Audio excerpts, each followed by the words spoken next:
त्रिदलं त्रिगुणाकारं त्रिनेत्रं च त्रियायुधं त्रिजन्म पापसंहारम्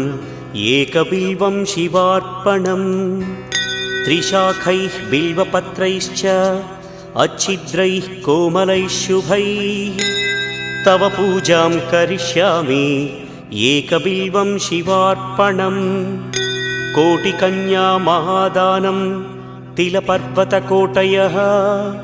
काञ्चनं शैलदानेन एकबिल्वं शिवार्पणम् काशीक्षेत्रनिवासं च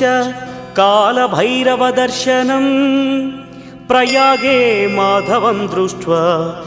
एकबिल्वं शिवार्पणम् इन्दुवारे व्रतं स्थित्वा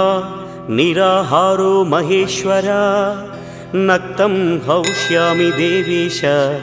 एकबिल्वं